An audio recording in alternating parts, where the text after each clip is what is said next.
A polícia procura pelos suspeitos de assassinarem um comerciante por estarem insatisfeitos com a quantia roubada.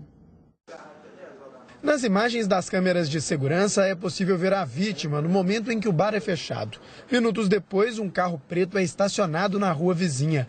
2 bandidos descem do veículo e entram na loja. Eles ficam 2 minutos no local e fogem em seguida. De acordo com testemunhas, os 2 bandidos, aparentemente menores de idade, chegaram armados e anunciaram o assalto. Insatisfeitos com a quantia roubada, eles atiraram 2 vezes contra o comerciante, que não resistiu aos ferimentos e morreu. O crime chocou moradores e comerciantes do bairro Santa Terezinha, na região da Pampulha. Nós, comerciantes dessa região, estamos muito preocupados com a situação que está acontecendo no bairro Castelão, no bairro Santa Terezinha, no Itatiaia, no Bandeirantes, porque aqui a coisa não está boa. Tanto é que eu tive que investir em segurança, reforçar toda a frente da minha loja, botar câmera para inibir um pouco. Mesmo assim, a gente está muito preocupado com a situação. O bar tinha sido aberto há poucos meses e ainda não recebia muitos clientes. Talvez por isso havia pouco dinheiro no caixa. O assassinato serve de alerta para o fechamento das lojas. Na hora do fechamento da loja, todo cuidado é pouco. Tem que ficar com a antena ligada, porque é perigoso demais.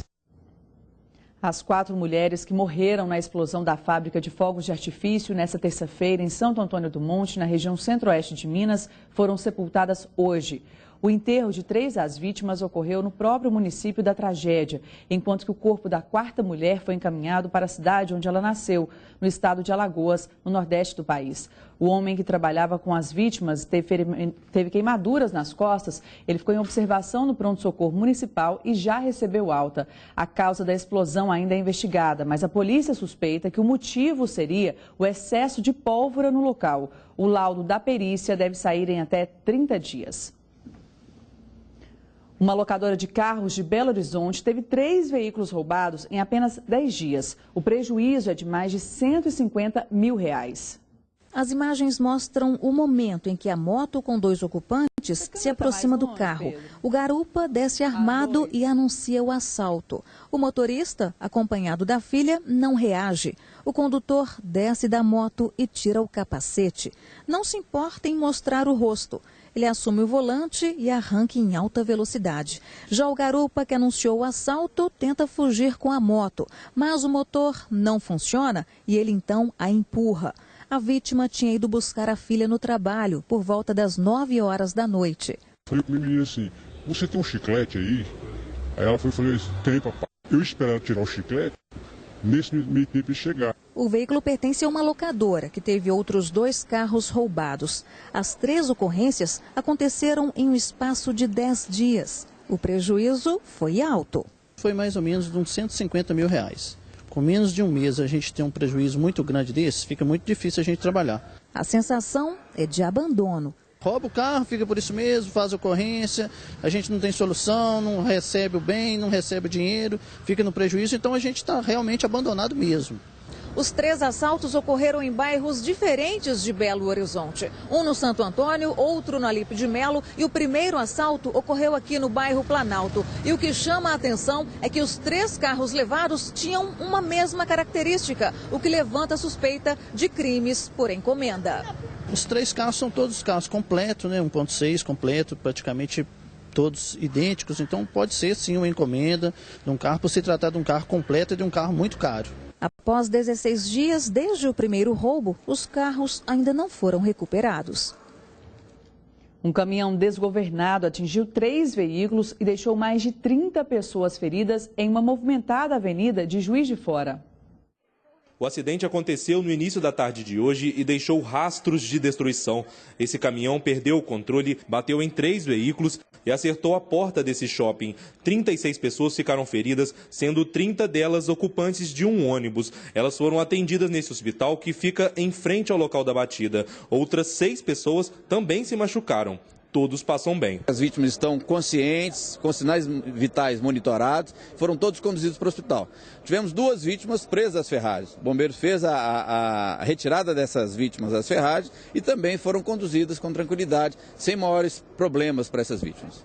O trânsito na avenida ficou fechado nos 2 sentidos e ainda não se sabe o que causou o acidente. Suspeita-se que o caminhão que causou esse acidente teria perdido o freio. No contato que a gente fez com o motorista do caminhão, que saiu pouco ferido desse acidente, ele informou que na descida da Avenida Presidente Itamar Franco, passando pelo Hospital Monte Sinai, ele percebeu que o freio não estava mais funcionando, tentou acionar outros mecanismos para que o veículo diminuísse a velocidade, não conseguiu, quando então ele bateu na traseira de um ônibus que descia, o ônibus estava cheio, muitos passageiros, esse ônibus perdeu o controle direcional, vindo atingir um poste. Nós tivemos, a maioria dos feridos desse acidente estava no interior desse ônibus. Começou hoje a vistoria interna nos prédios vizinhos ao viaduto que desabou na Avenida Pedro I. Na base de sustentação da estrutura, um imenso bloco de concreto de pendurado. Lembranças de uma tragédia que já dura quase 15 dias depois da queda do viaduto dos Guararapes, na região da Pampulha.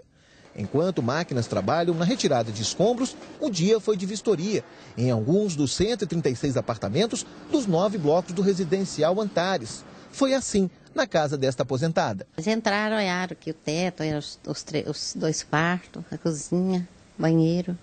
Mas foi normal, não tinha nada assim de diferente. Não tinha uns trincos no teto, mas acho que já tinha. E eles não tinham, mas é só isso que eles olharam aqui. Segundo dona Juraci, além da vistoria dos 6 cômodos do imóvel, técnicos da Sudecap e da Defesa Civil deixaram também um protetor auricular. Esse aqui até foi o rapaz da Defesa Civil que veio depois, porque eles puseram outras máquinas, né, que faz mais barulho. Aí eles deram um tampão de ouvido, que se caso a gente estivesse prejudicando, mas até o barulho não está muito não. O barulho está até assim normal, sabe? O documento de execução do laudo técnico de vistoria cautelar era o aviso de que o trabalho seria realizado.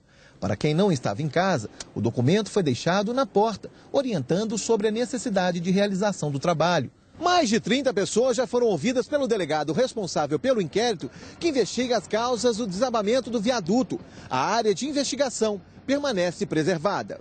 Também nesta quarta-feira, por causa do caminhão que ainda não foi retirado dos escombros, a Prefeitura da capital teve que mudar os equipamentos usados na demolição do que ainda resta do viaduto. Um rompedor hidráulico está sendo utilizado na remoção do veículo. Nos últimos 2 dias, o trabalho era feito com equipamentos menos barulhentos e que provocavam menos incômodo aos moradores vizinhos.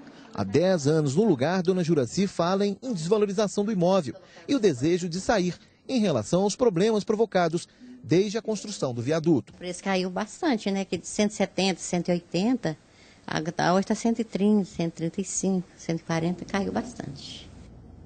A seguir tem futebol aqui no Band Minas e ainda o flagrante desrespeito no trânsito da capital. Os detalhes daqui a pouquinho. Eu volto já. Jornal Band Minas.